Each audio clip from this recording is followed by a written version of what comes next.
In this video, I'm going to give you 5 key tips for living in a small home. Living in a small home doesn't have to be as hard as you think. These are a few guiding principles of how you can use your space more efficiently, which in turn will give you more square footage in your home. Okay, you know that feeling when your home is clean, laundry's all done, floors are vacuumed, but there's still some sort of mess in your space that's making you feel overwhelmed and unable to fully relax? It's probably due to the visual clutter in your space. Visual clutter is made up of all the items in your home that's within your vision. So it can be the decor on your bookshelves, the items on your countertops, or even your wall decor. These items alone barely register, but it's when you have all these items together that creates that visual clutter. Less is definitely more when it comes to a small space, but I'm sure you've quickly realized that you don't even have the option to have more. But I think in a small space, it's also important to recognize that the items in your space should be stored in a way that kind of reduces the amount of visual clutter in a space. One thing that I would suggest if you're buying storage for the items in your space, I would avoid furniture with open storage. When you buy open storage furniture, your eyes will naturally gravitate towards this area, and it will not only overwhelm you, but it'll also magically shrink the size of this space when you're seeing a lot of items on the shelf. Even if it's only a few books in that tiny open storage area, it can still look like a lot of clutter when it's combined with everything else in the room. I think it can also help to minimize the decor that you have in your space. So you know these Pinterest kind of kitchens where they have like 3 cutting boards stacked up, a picture frame in the kitchen, a lamp in the kitchen, and then maybe you have like a plate full of all your cooking oils, salts, and whatnot on your countertop. I would stay away from this type of decor just because having a small space and likely a small kitchen as well, your kitchen space can look very chaotic very quickly. So I would just recommend keeping a very minimal and clear countertops. One, you have much more space to work with in your kitchen, and you also keep it very visually open and clutter free. And I think you could still use like 1 to 2 pieces of functional decor in your space can still help your kitchen or any other space that you're styling look styled. For a small space, try to think of furniture pieces that you actually need and will use. For example, maybe you don't really need a coffee table, but instead you can have like 2 small side tables so you can easily move around as needed. This can save up a lot of space if you have a really small living room. And instead of dining chairs, which need like extra room to be pulled in and out to not scuff the walls, you could try using seating benches instead for your dining area. This saves a lot of room, and it can also be fully tucked under your dining table when not in use. Speaking of furniture, in a small home, the same space is often used for multiple purposes. This means that the furniture in those spaces need to be multifunctional as well. Furniture that's used for seating, you can usually find an option with storage under it as well. And there are quite a lot of coffee tables that can be expanded and used as dining tables or desks as well. Areas like walls and doors are often overlooked and can be used as storage. And when you're using an area for multiple purposes, it can also be nice to be able to put away an item in furniture when it's not in use. And now that working from home is pretty popular, people are using their bedrooms as part-time offices. So imagine a desk that can easily be set up during the week when you are working and then easily put away on the weekends when you do need some more space. Basically, there's many examples of this on Pinterest and the internet. You can basically create these glorified shelves and use them as your little office space during the week, and then easily be able to free up this space during the weekend when you do need some more space. These can be really easy to build. Basically, all you need is a desk surface of your choice and heavy-duty foldable shelf brackets. You can find this all at your local Home Depot or hardware store. In this way, if you have a really clean and simple desk setup, it can easily be folded away and tucked away when not in use. One more thing that I would add when you're choosing furniture for your space is to avoid buying that small space furniture. These really small pieces of furniture can actually make your space feel a lot smaller than it is, and it's also much less enjoyable to use. Your space will actually look and feel bigger with full-size furniture. And I'm not saying you should necessarily go for the large sectional piece in your small apartment, but there are many regular sized pieces that will feel really natural in your space, and it'll be much more comfortable. What if I told you that I have a simple magic trick for you that will double up your square footage of your space without you needing to move out of your current space? The magic word for this is vertical space. You only have so much square footage on the floor area of your home, but more people should take advantage of the volume of space above their floors that's typically not really used as much. So this can be things like wall-mounted bookshelves, credenzas, or bedside tables that are mounted onto the walls. Then you can also fit baskets underneath that can be used for extra storage. Or even if you don't fit anything under these wall-mounted items, it'll still make your space feel a lot more open now that you can see a lot more of the floor area. You can also use the empty space below coffee tables or kitchen islands for extra storage, or to store extra ottomans for seating under your coffee table. Here's another visual visual trick that will expand your space. If you have baseboards or crown molding on your walls, to make your space appear larger, paint these trim pieces the exact same color as your wall. This can have a big effect if your wall color is quite different from your trim pieces, because now your eyes will carry from the floor all the way to the ceiling without being interrupted by the different color trim pieces. It really adds like an extra foot of height in your space. When we're talking about color in a small home, I think the best approach to keeping your space feeling very open and spacious, keeping your color palette very light and bright. And I'm not saying you need to get everything in your home white, but keeping a lighter color palette, even colors like pastels or light beiges and neutrals, will help your space feel much more larger, brighter, and a more open feeling. And I'm sure you know, but lighter colors will also bounce around the light in your home, helping your space feel more spacious. Using white paint for your walls throughout your home can also provide a great background for your furniture items, and it also acts as a great background to add little pops of color throughout your home without it being too overwhelming. Keep in mind that having minimal patterns in an open space can also help prevent a cluttered look. Use mirrors and a lot of reflective surfaces to help bounce around light in your room. Mirrors will also visually double up your space because they essentially act as creating a window in your space and giving the illusion that there's room beyond that wall. This helps your space feel a lot bigger than it really is. Use light and sheer curtains to allow as much natural lighting from your windows to come into your home. But I also like the idea of using white blackout blinds. These totally disappear when you have them up and can create much more uncluttered space around your windows to let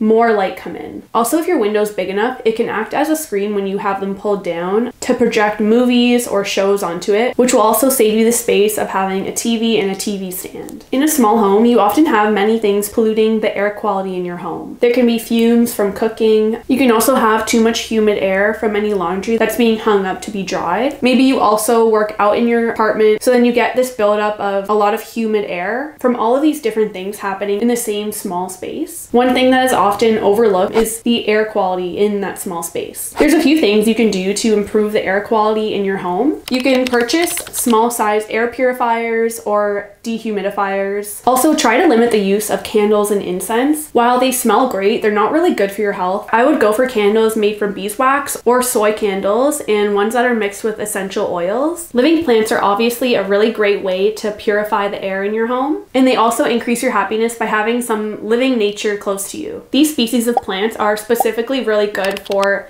improving the air quality in your space. Snake plants, English ivy, bamboo palm, Chinese evergreen, dragon tree, lemon button fern. I love how all of these are named. A small home can also feel really small if it's decorated and furnished in the wrong way. This doesn't just make your home look small, but it also makes you feel cramped and overwhelmed. If you want to know the visual tricks and strategies to make your space feel more open and spacious, then you can watch this video where I give a few design and decorating tips that can make your small space appear much larger. I'll link the video in the description below if you want to watch it.